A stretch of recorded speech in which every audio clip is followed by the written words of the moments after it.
Wake that ass up. Early in the morning. The Breakfast Club. Morning, everybody. It's DJ MV, Angela Yee, Charlamagne the God. We are the Breakfast Club. We got a special guest in the building, Moj Mahdara. Did I say that right? Moj. Moj. You said it right. Yeah, It's it's Moj? Moj. It's Moj. I thought it was Maj. No. Oh, I And was y'all know wrong. each other. That's a shame. Don't do it like they did to me in third grade. What? Moj, Maj, Mage. It's Moj like emoji. The Moj. No, it's just Moj. Moj. Moj. Well, good morning, Moj. Good morning. Congratulations on the brand you have built with Beautycon. Thank you. How's that feel? I like it. I'm happy about it. So explain to people about Beautycon, because while we might say this is one of the biggest beauty events, maybe some people haven't been to Beautycon yet. Well, I would say it's not. It started with an event. Mm-hmm. I did not start it. Right. I bought a majority of it in 2014 because I was very, very fascinated with influencers, micro influencers, but mostly because of representation that was starting to bubble up all over Instagram and YouTube. And What representation was that? well, it was not traditional Caucasian beauty. I'd never seen anything like that. And so I thought, is there a way in which if you build a really big community through Experiential, can you then transcend that into e-commerce, brick and mortar retail, and build a brand? Because I think most brands sort of build a brand and then they want to build their community. But what if you actually build your community first? Right. So we started with these festivals, and now we're building experiential retail, and now we're moving into e-com. What's that retail going to look like? Think of it as like the best of community, education, tutorials. Like I like what's going on in streetwear, but I don't think there's a lot of streetwear-esque brands or businesses for women. I think beauty is still sold to a large audience like it's a commodity, like it's a function of you need this to sort of make yourself feel better, to cover up something that's wrong with you. And beauty has obviously clearly been repossessed by the audience. And the audience says that beauty is now an expression of power and creativity. It's not about a concealer culture. Right. Yeah, and they've always said beauty is in the eye of the beholder, and I've always felt that way. It's just subjective. But you were what is never the beauty? beholder. Yeah. But the audience is now the beholder of that beauty, where in the past, the audience would think, okay, yes, beauty is in the eye of the beholder, but it was always someone out there. Oh, yeah, I always thought the beholder was you, like what Ooh. you see. You know what I'm saying? That's because you're a guy. Oh, got you. And it's Got you, got interesting. you. No, but do you know what I mean? Though I don't Yeah. think most women walk Right. around with that level of self-possession. But I think that's what we're working on. Got you. What were Is you doing that- before you bought Beautycon and before you did that? I was in digital entertainment. I had 2 companies that I'd previously built and sold, but mostly in traditional digital media and brand. So What companies were they? Because I'm always hearing about Moj buying something or trying to buy something. who was buy? I'm always trying to buy something. I did. I've heard some things you've been trying to buy. I'm like, wow. I have been trying to buy lots of things. Okay. But I want to be, I Where'd you want get that money though? Is what we asking. Oh, well, I mean, that's my money. That means none of your business. No, I'm going to tell you. I built 2 companies. They both did really well. I flipped a bunch of real estate. That did really well. I'm not super splashy in the sense that I'm like buying, crazy cars and Yeah. stuff like that, but I want to be wealthy. So I know wealth comes from making money off of your investments and not your time. True. Correct. So I'm constantly trying to invest in companies or advise companies, and on occasion buy companies. And I think it's either my capital or the capital of my friends that I can bring to the table. But that's how dudes do it. Of course. So I'm doing it like they do it. Absolutely. And you That's how can, good business people do it. That's how good business it was is. Yeah. interesting. I was looking at the Forbes list of the richest self-made women. I don't know if Which you- there is no list for men. Oh, But yeah. there's a list for women because we need one. And so I What see. you mean? No, there's a list for men? There's so many billionaire men that they don't even Self-made. it would be they would have to publish like an encyclopedia for the They have amount them, of though. wealthy men. Yeah, they just did the Hip Hop Cash Kings and they do the richest men's list. Billions. Billionaires, yeah. Billions. Yeah. How many are there? In the world?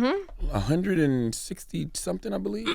25 the 25 richest people in the world, only 2 of them are women, and they've inherited most of it. Yeah, that's why So- they do the self-made list, because Right. it's inheritance. Yeah. So I was gonna say, so you see that, like for Rihanna, right? As far as being a musician, she Yes. was the one woman that was a musician that was high up on the list.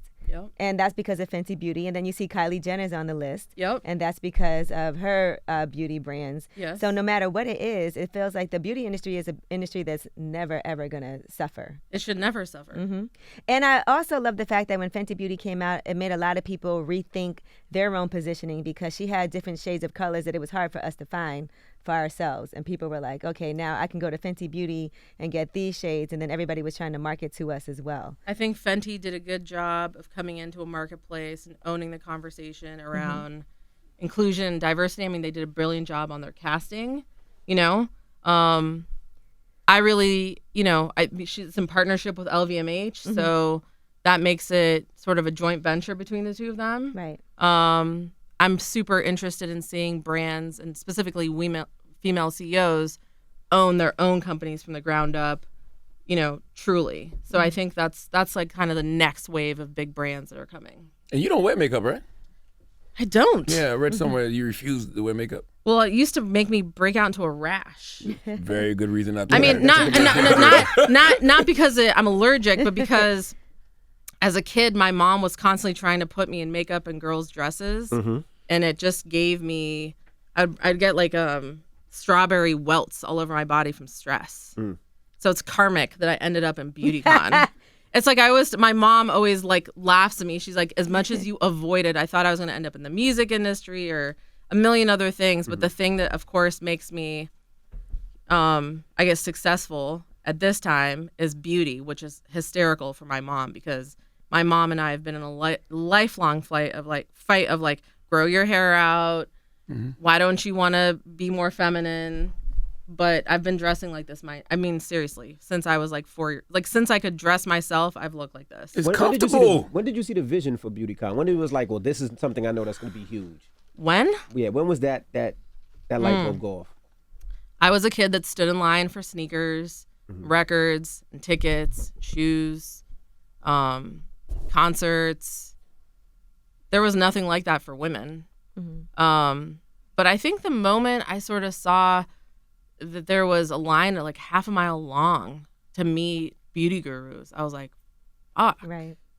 what has happened? And it was an entirely long line of like parents, people in wheelchairs, people driven in from Riverside, Santa Ana. I was like, wow, this thing has had 2 weeks of promotion, no radio, no marketing, just some Twitter, just some Instagram, and you have, you know, hundreds of people here to meet like Makeup Shayla, wow, or Dulce Candy or Candy Johnson. Like, how is this happening? I mean, this is in 2013. My mind was blown. People make their whole living just off of doing YouTube tutorials. Absolutely. And don't have to have a full-time job, and that's what they do. Hair, makeup, and all of that. I And mean, that's people amazing are to me, making too. more than a living. People are buying 7-figure homes, supporting a staff, film crew, accountants, finance teams. I mean, they're building, you know. How do women start to make their own businesses from the ground up and not have to do these partnerships? What are some steps that they can take? Well, I think in beauty right now, Yes. there's a lot of manufacturers that are anxious to get into the beauty industry right now and have a direct-to-consumer relationship. So I think if I was a beauty guru and I had a big audience, I would really think about going in and doing a joint venture with a big manufacturer, because I think there's nothing more than they want more than to get that retail price Right. versus what they're selling through retail. So I think that's a huge opportunity. By the way, there's like a ton of high net worth individuals that want to just put their money in beauty right now. Yeah, absolutely. A ton. Is that Look at your because- face. You're like, absolutely. You're like, me too. Because they see all the money that what Kylie and Rihanna is making, or just I don't think everyone can do what Kylie can do. I want to be. I'm very clear about that. Right. I think Kylie Jenner is an incredibly unique person, property. I think that family is unique. I think the way they built that media brand is unique. I don't know that you can. I don't think anyone else is going to be able to replicate building a $500 million a year revenue business, direct to consumer with no retail. Yeah, because you got to have that platform. She has no CAC. Yeah. She has no acquisition costs. Yeah. She has a team of 5. Jesus Christ. So she is truly, she really does deserve, in my mind, like the recognition that she gets. A lot of people are famous and a lot of people are on TV, and they did not build that. Is there need for brick and mortar when it comes to that business? 1,000%. Okay. Because if Facebook and Instagram's acquisition algorithms have changed and you can no longer reach the same lookalike audiences you once did, now you basically need community, and word of mouth is really what it is. So I think retail is just now going to change. I think the way in which you're seeing like WeWork and the Wing and all these sort of like co-working spaces now, I think that's going to happen with retail. Right. I think co-working will come to retail. I think retail will become community centers. Like the Museum of Ice Cream did 500,000 tickets in LA, 500,000 tickets in San Francisco. They're opening up permanent locations.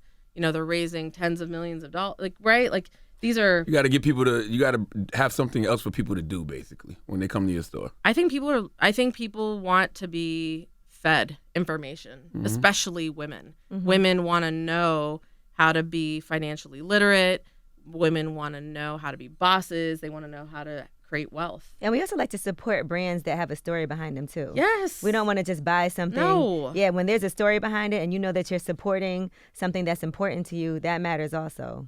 I think that's everything. I don't want to put food in my mouth anymore that I don't know where it comes from. That's real. You know what I mean? Like I don't want to put on my body. I don't want to wash my hair with. I don't want to be friends with, I think in a world of abundant information coming at you, like I think all of us have become very sensitive to our energy around us. As we should. It's a lot of hygiene and maintenance to keep a mental, spiritual, physical sense of like not I don't want to say cleanliness, but like self-possession. You know what's so interesting about that? With social media, it makes it almost impossible to guard your energy because you're letting all of these different people into your life every day. You just mute that. Right. Yeah, but you still get it. It always seeps through. You got to. Do you take breaks? Have to seep through the mute. Do you take breaks? Yeah, absolutely. Yeah, I do too. 100%. I need the break. Although my wife would say I'm lying right now. She's probably like, get off the phone. No, I was at a mental health gym yesterday. Actually, What is that? it's dope. It's in Farmington, Michigan. When do you do there? You do like brain training. They got Magnosphere. I did float therapy. Oh, you did this. You went in the tank. Went in the tank. Was it the saltwater tank? Yeah, man. Did it feel good? Oh man. For like how long did you go? An hour. Nice. I was in there for an hour. So you just float. I there really want to do that. Oh my God. I mean, it gives your brain such a reset. But that's the kind of stuff you have to do nowadays because we let so many people in on our energy. This is why we basically folded into Beautycon the health and well-being section called Be Well. I want to talk about the whole Beautycon because a lot of people probably don't know what it is. Oh, why? Now, they need to know. The first time you just think of beauty and you think a whole bunch of just beauty items and vendors, but it's more than that because I'm looking at some of these beautiful ladies here, right? Yep. And I'm looking like Karen Civil, Ming Lee, Charlamagne the God. Yes. Like, a lot of beautiful women. So That's right. A lot of attractive people on that. I'm in good company, baby. A lot of beautiful. See me right next to KC, Karen Civil. You know. But so explain what it is, because I'm looking at it. There's performers. It started out as a beauty convention. Right. This is true. Mm-hmm. And then I didn't want it to be just a beauty convention because I don't really like beauty. Like I'm not like someone who wears like I don't wear makeup. I'm not here to sell you makeup. It was beauty, but I bought it. I don't like. I didn't want to sell you makeup. Makeup is not beauty though. That's the thing. Right. People were like, "This is supposed to be a makeup show." I'm like, "Then you should go to something else." Mm-hmm. Makeup and beauty is two different things. Period. Mm-hmm. And I honestly feel like we're responsible for that distinction in the industry today. We literally have been screaming that from the hilltop for 5 years, that there's a big distinction between makeup and beauty. Mm-hmm. And I think up until recently, it's been collapsed into one. And so when you look at these kids, guys, girls, gender fluid, non-binary, they're like, listen, my beauty has nothing to do with the products on my face. It has everything to do with my vibe. Mm-hmm. And there really wasn't a place to celebrate their vibe. So this is that place. Now, with my own agenda, I do like to fold in different speakers and performers, people to talk about interesting things. You know, I love to take the juxtaposition of like taking Angie from the Shade Room and having her sit down with Charlamagne, or having what? Stomach over there just growling. Is that crazy. you? Are you hungry? I didn't know what was happening just now. Ernest's stomach was going crazy just Ernest now. just landed this morning. He's starving. Ernest, Get him a biscuit. You want This some man watermelon? lunch. Get him a You biscuit. gonna offer him a watermelon? You want some distracting watermelon? me from what Moj I have was watermelon right saying. here. What do you need? Ernest, are you hungry, Ernest. bro? My God. You heard that, right? I thought it was tape. It was like a grumbling. It was like maybe got some gas or it something. was a stomach fart. It's all good. All right, go ahead. Okay, but yes, continue. But Last thing you said, interesting speakers. okay, post-election, right? Like I think people after the election, you had to like sort of decide like, who am I? What am I? What side of history am I going to be on? And at that point, I felt like the gloves were off and that we needed to reprogram this entire thing for what the audience really wanted, which was to be communicated to in an intelligent way about who they really are beyond just being cosmetic hoarders. Oh, that's ill. Do you know what I mean? Yeah, because you know what? Even when I think about when I interviewed Angie from Shade Room at Beautycon, her story is beauty. Insane. Yeah. She's one of my favorite. That story, her family, the poems that she's written, the work that she works on. Like, I don't know that people would ever know the person behind the Shade Room. But like, I think that's our job, Right. is to like create that juxtaposition, to put a Ming Lee and a Karen Civil on stage, you know? That could have got a little crazy this year, though, because you had Angie from Shade Room, but then you had Cardi on the same day. Well, we spaced it out a few hours. So you did a fireside chat with Cardi. I did. So I what- survived it. Yeah, she was cool though. She was the best. Yeah. She is the best. Why did you pick Cardi? I'm just curious. Oh, what made you God. say So Cardi's many the person? reasons. She's redefined beauty. She's redefined beauty. She's redefined power. She's redefined saucy. She's redefined fun. You know, I think she's intelligent. She's intellectual. She's outspoken. I love the fact that she's just herself. Right. I love the fact that she was willing to talk about her own hardships, her own learnings, to get straight with this audience around why they need to be financially literate. Why do they need to take a business class? Why do they need to save their money? You know, what's a lawyer? What's a business manager? What's being digmatized? You know? She's a very honest person. She was a great pick because we got to watch her come up from when she was before Love and Hip Hop and all of that, and then on Love and Hip Hop, and then watching her just ascend the way that she has been, I think, amazing for people to see, because she's somebody that literally, like, we watched her come from the strip club to being one of the biggest stars in the world. I think she's incredibly honest and potent, and I've learned a lot from her. I think on some level, having her in the presence of our audience gives me permission to do what I want to do even more. Like, I felt very emboldened after working with her. Yeah, because she's redefined what the girl next door is. Because, you know, for years, you say the girl next door could meant that white girl that lives next to you in the suburbs. Now the girl next door is different. But I love that there's just like the no shame in your game, right? Like, to me, I feel like that's huge. A lot of women have had to do not cool, not fun, not sexy things to get by, to build their businesses, to support their families, support their kids. You know, it's not always a beautiful journey to be a woman who's trying to be self-empowered. And I think for her to be so self-reflective and honest about what she's done, you know, that to me is what I think the audience, more than a meme and a poster and a march and all this other like self-empowerment stuff, like, I think people need to know the honesty around what does it really take to go from a strip club to sort of personality performer to now like a CEO, a boss, supporting her family, a mother, right? Like all of that. Like, give me the middle. Give me the sauce in the middle. Women just have a different experience too, because people were telling her, well, it's not the right time to have a baby. It's not the right time to do this. And it's great that she was able to go and do what she wanted to do. Because I think what men don't take into account is a lot of times for women, when it comes to having a family, it's different for a woman always than it is for a man. I remember talking to this agent. He's like one of the most, I'd say he's one of the 3 most important agents in the music industry. And he said, there is not one woman who's ever had #1 tour or record after having a child. And what I love about Cardi is I called him after Cardi, right? In your face. I literally was like, in your face. This is you were wrong. And just because it didn't work for XYZ and XYZ and XYZ. What do you say? No woman has ever had #1. Like say, for example, like, you know,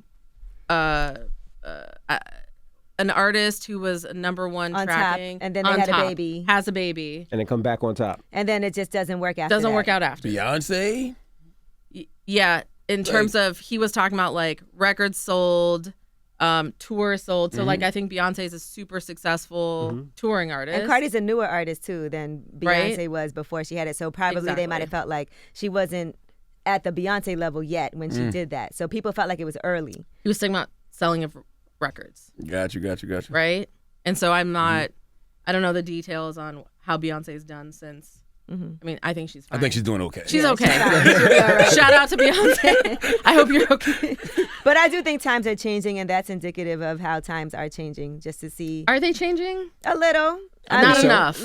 Definitely not enough. Needs but more. I do feel like seeing somewhat more diversity, like we said, and then having something like Beautycon exist that can help amplify the diversity. I mean, I think our job is to now story. push the conversation. That's like how we think about our job now. We have to really push this thing. So What like, about Sephora? Like everything that's happening at Sephora right now. what about Sephora? I 'Cause I wish see- them the best. No, I'm just saying, like, since we're talking about diversity, we saw with SZA had an issue there, and then Leslie Jones just said something Well, I mean, yesterday. I'm sure you saw my research that we have our own beef. You know, I worked with them for some time to develop some cool ideas that they decided they were inspired to just run with those ideas on their own. So your ideas? Jesus Christ. Like, what kind of ideas? I mean, we probably took like 8 meetings with them, flew up there, talked to all of their senior team.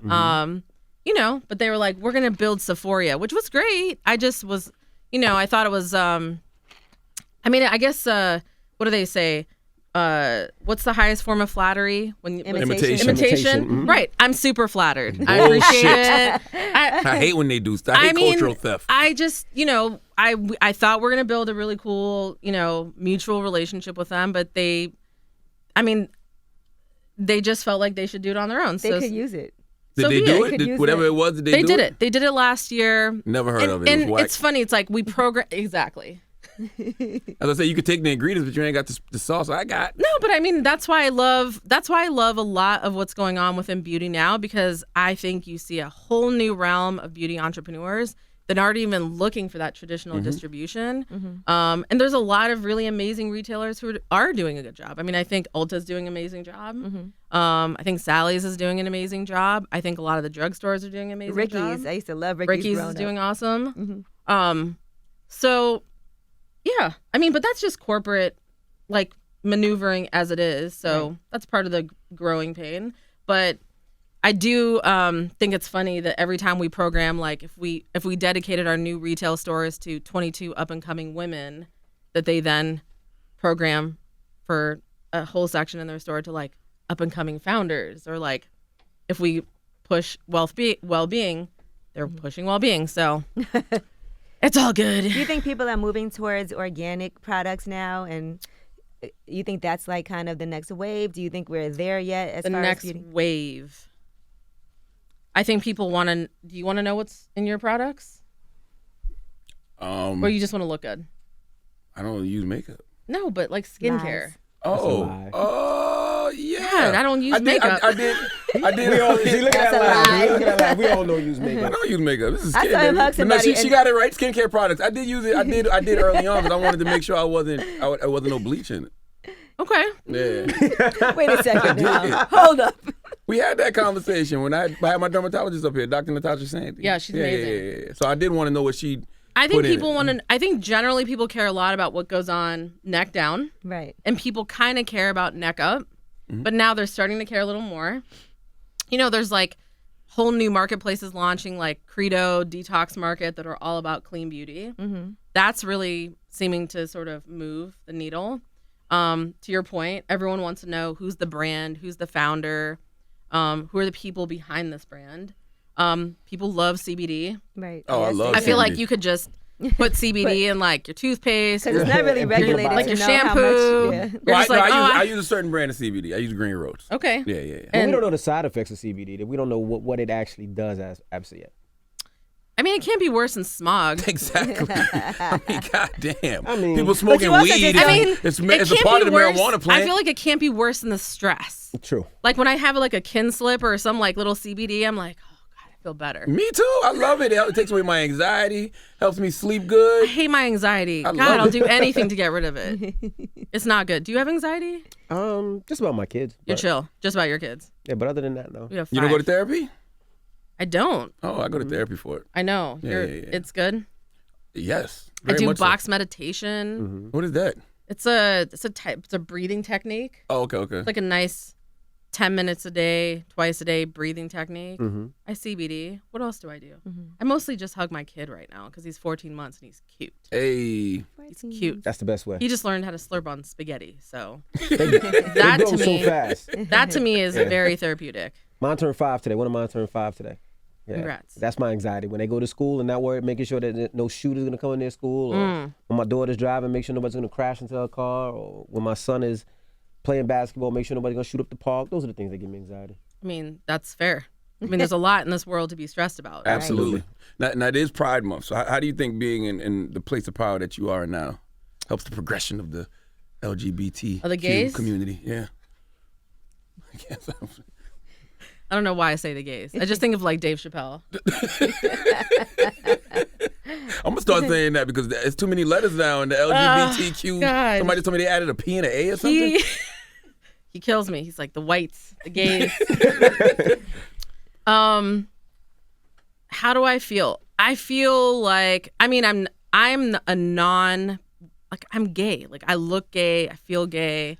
You don't What does look gay gay. What look is gay like? exactly? You They know what I don't mean? have a look. Like if Okay. you met my wife, you would not know she's gay. Okay. You know, like she can pass for straight. I am like butch and queer, so that's this whole thing. No, you're not. I mean, you want me to like get a beard? What do you want? I mean, I can. I can't. I don't want to, but you know what I mean? But that's the thing is like, I think there's not a lot of people like myself. Look, there's a lot of good stuff for like, I think gay men have sort of been able to advance professionally. I think, gay women are literally historically and logistically, this is not my opinion. We are literally at the bottom of the barrel of the pay factor. We are in the... Really? Yes. If you are a gay woman of color, you are at the bottom of the barrel. You are getting fucking shit fucked. Nothing. You don't get much. Right. If women are getting 5% of all funding, women of color are getting 0.02% of all funding, then what are women of color who are queer getting? Like, it's not much. So I think on that level, I feel a massive responsibility to make Beautycon a massive success. That won't rest until this thing is a multi-billion-dollar business, as big as Netflix, as big as Spotify, because I think that's like sort of our duty and our job. And so, yeah, it's Pride Month. I'm proud. I feel like I'm Pride every month. I feel like there's so much stuff going on politically within the world right now that there's a huge responsibility in general, just for all of us, not just Pride, but like I know, like I watched the Ava DuVernay's When they see us. When they Yeah. see us. and that was such a heavy weekend in my house watching those 4 episodes. Did you guys watch it? Yeah. Yeah, absolutely. And how did you feel? I mean, it just increased whatever anxiety you have being a black man in America. When Linda Fairstein said every black man in that park is a suspect. Yep. That's how we feel every day. Yep. we feel like that for every crime we're a suspect for it. I felt Absolutely. my sorrow over the weekend was so much for these moms. I felt like the inability to have financial resources and legal resources for these parents was to me like the tragedy of the tragedy of the tragedy of the tragedy. Not having the knowledge too. Not having the knowledge, not knowing. And thinking my kid's a good kid, so it's not even something you felt like you had to teach them. I mean, just that about- whole scene where like Yusuf's mom's going there and she's like, "Oh, this is like illegal for you to be interrogating my son." It's like he has already been interrogated. Right. Yeah, it's done. He already wrote It's a already statement. been, he's already, right? So I think, Or the dad telling his son, "Look, just sign it, and So you let's could get go home. out Just of sign here." it so you could go home. Yeah. so I feel like in terms of like Pride Month, I feel like just in general, given the madness, I mean, the fact that like that person can go on and become like a New York Times bestseller and stuff that's going on in Alabama, you know, even in Africa right now, like what is it, 38 states just outlawed being homosexual, right? I just think like in general, like these are the things we think a ton about in terms of our programming. Right. We think about this and who are we going to have on stage? Who are we going to talk to? What brands should we have? Who should we work with? And how do we slowly get our bigger partners and consumers to start to want to think about this stuff as we're having a good time and having fun? So how do we weave it into pop culture in like a fun and entertaining way? Not to be all serious, but How challenging was it for you to come out? Because you're what, first generation Iranian? Iranian. Yeah. Terrible. Yeah. Terrible experience. You know, my parents did the best they could. I have a lot of compassion and love for them. We're very close now, but I left home at 16 and a half. I emancipated.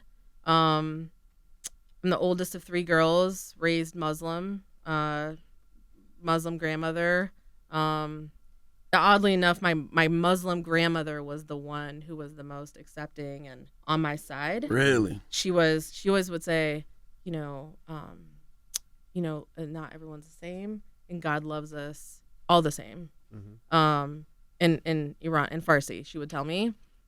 But my parents really struggled with it. I think for them, they thought, we moved to this country, we made all these sacrifices to have our kids set up for this new life, and then she's like ruining it. So I think for them, they were tormented by the idea that like they couldn't fit in, I couldn't fit in.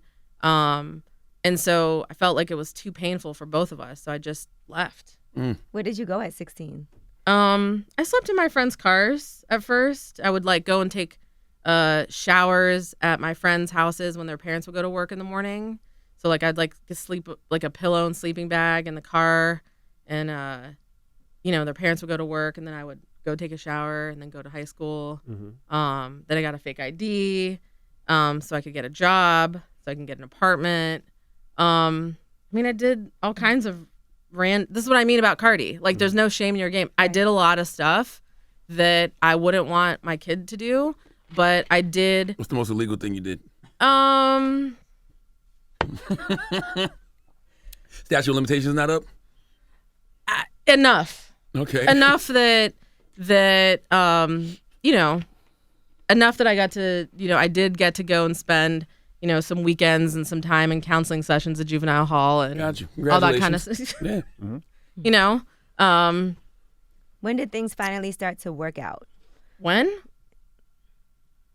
I had this awesome. So I think like when I decided to move to LA, I was like, I'm going to be in the music industry. And I got a car settlement. I had been rear-ended in a car accident. And I think when I started working, I think work is like the best cure for almost everything. I always like when I see someone's like losing their mind, I'm like, you need a job. You need to work. No, but I think work gives you purpose. And for me, work has given me a lot of purpose in my life. Some people obsess over things because they have nothing to do all day. But that's what I'm saying. So for me, working and working towards something that I'm passionate about and that I care about has always been a very healing thing. I also, like when I was 26, I had this client, and they had sent like their entire company this thing called Landmark Education, and that really helped fix my brain. So I like got to like sort of think a lot about like my words, my communication, anger, hatred, resentment, and it gave me a lot of compassion for my family because I was really, really, really, really angry with them. And I didn't understand where they were coming from, which I totally understand where they're coming from now. And like, again, as far as what? As far as not accepting you? They were young. They didn't know. Like, it's like who do they talk to? Like in that community, like who are they going to go deal with? Like, and you come from these cultures. They're so cliquey. They're so judgmental of each other. Everyone's trying to assimilate into Western society. It's not like there's, a P flag group where, like these parents, like my parents are not like, oh yeah, like, my mom still calls it my situation. Jesus. My God. My mom They thought she was gonna grow out of it. she's doing. Listen, my mom's a very strong, proud woman. She's very intelligent and smart, but like, embracing American culture has not been like her strong suit. Right. Like she's an Iranian American woman who came here not because she wanted to be here for the rest of her life, but because her country imploded during a revolution and she could not go home. They kind of look at America as the devil, right? I mean, my parents are definitely not looking at America as the devil. They look at Americans' politics in the Middle East as very agenda-driven and at times calculated and selfish. Gotcha. I think that they would say that, they're definitely American. They've been here for 40 years. But, like, do they think what goes on in the Middle East is right and just? No. As you wouldn't if your countries were getting bombed all the time. I mean, listen, if you have, like, as I do, my aunts and uncles living in a country where there's sanctions and they're paying $25 a pound for chicken and they can't get antibiotics and deodorant and people are actively having a difficult time paying their bills in Iran right now. Like, yeah, that's a tough situation. Right. And I don't know why it has to be that way. I don't know why sanctions are going to, everyone knows that this is all about oil and money and it's about political power throughout the Middle East. It has nothing to do with politics. Absolutely. But, they play that game. How do your parents accept your wife and their grandchild? Oh my God. They love my wife. Probably more than they love me. Really? But that's because my wife is literally the dopest person on the planet. Hey, that's gonna get you something when you get home. She's That's true. She's amazing. She's also Iranian. She's like the smarty pants. She did all the things that my mom wanted me to do. She went to school. She got a PhD. She's a professor.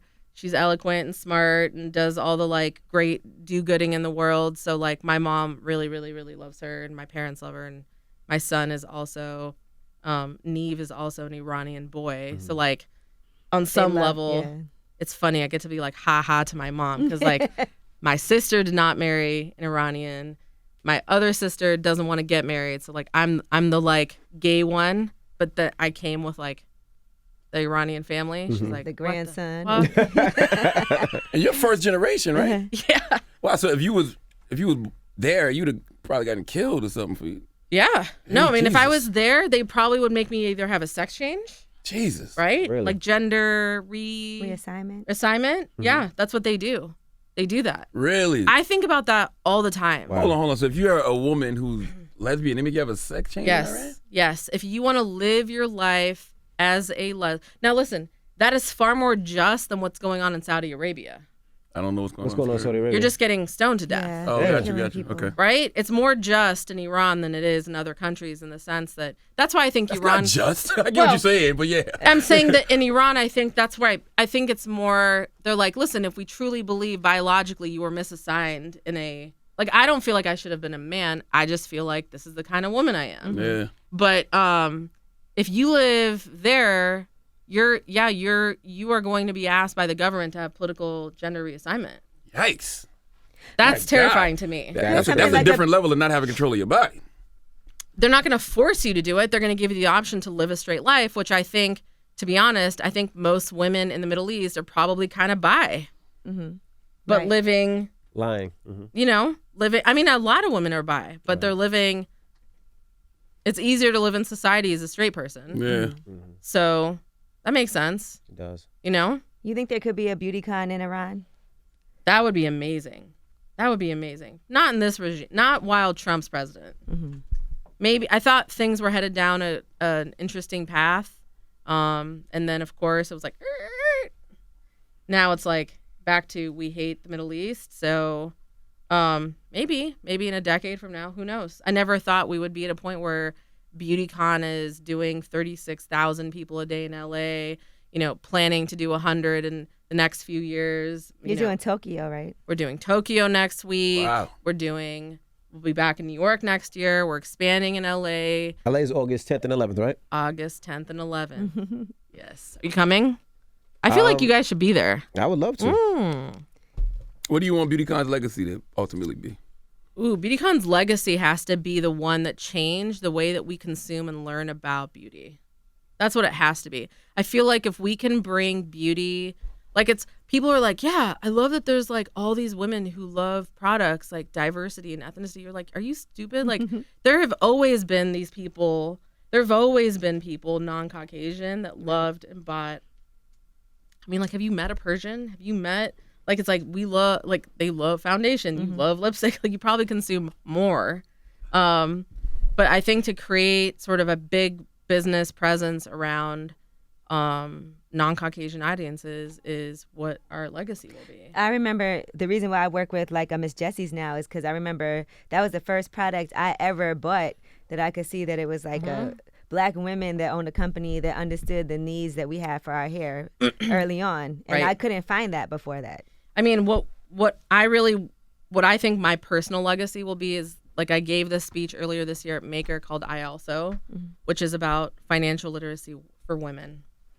And I feel like one of the things that kills me is that as much as women want equality and power, we don't know enough about finances, revenue, laws, governance, credit to really level up. So I think if Beautycon can have sort of a double bottom line around empowering young people to take control of their lives through a financial lens, like one of the things that I really want for and I'd like someone to sort of talk to us about this is, like, I'd like every single person that comes to Beautycon to get an opportunity to pull their own credit and know what their credit score is. Like, I went through my office last week to just ask everyone, like, do you know your credit? Do you know your credit? Like, half the office didn't even know their credit score. Right. How can you be, I'm a boss, bitch, but you don't even know your credit score? Damn right. You can't be. You can't do shit without credit. I had to force my mom to give me her information so I could pull her credit score. Right? She did not want to know what was But on her that's credit report. She didn't want to know what her insane to score me. was. But that's insane. You can spend, our average audience spends $2,200 a year on beauty products, spends about $300 on site, but you don't know your credit score. Yep. Not okay. Not okay. That's not okay. Right? Do you own a home? How do you own a home? Do you own a car? Like, I feel like if we can use this $750 trillion industry, which is a huge industry, to now move women to the forefront of being the benefactors of some of that capital, like, that's got to be us. I think, like, that's like where SoundCloud started out. I think that's where Spotify started out, is wanting to put the money back in the creator's hands. Word. I think about that for us, right? Is putting it back in the consumer and the creator of these brands' hands, All right. Well, that's great. I love it. Beautycon, Well, the next one is August in 10th and LA, 11th. August 10th and 11th. Where can people go online just to make sure they can get all the information? Well, you can come to our Instagram. You can come to Beautycon or mine, beautycon.com. And then, you're coming. You're going to come. Yep. I was there I last wanted time. to come Yeah, last yeah. year, but I think I was booked somewhere else. You got to come this but year. I was there this year. That was this year. Oh, right? yeah, it was earlier this year, but I Yeah. remember I was booked somewhere. Hold on, I'm checking my date right Oh, I now. got to correct Ooh. myself, too. I told you it was 100-something billionaires. It's 2,153 billionaires in the world. 2,000. 153. And how much money do they have? Do we know? I don't know the total. I think we're amount of supposed to money. be in LA that weekend. Lucky us. 9.1 trillion. $9.1 trillion. And they're all dudes? I have no idea. All right. Well, thank you for joining us. And we appreciate Thank the you work for that you're having me. doing Thank you. In particular. Thank you. It's All right. Moj Moj. Mahdara. Mahdara. All right, thank you. It's the Breakfast Bye. Club. Good morning.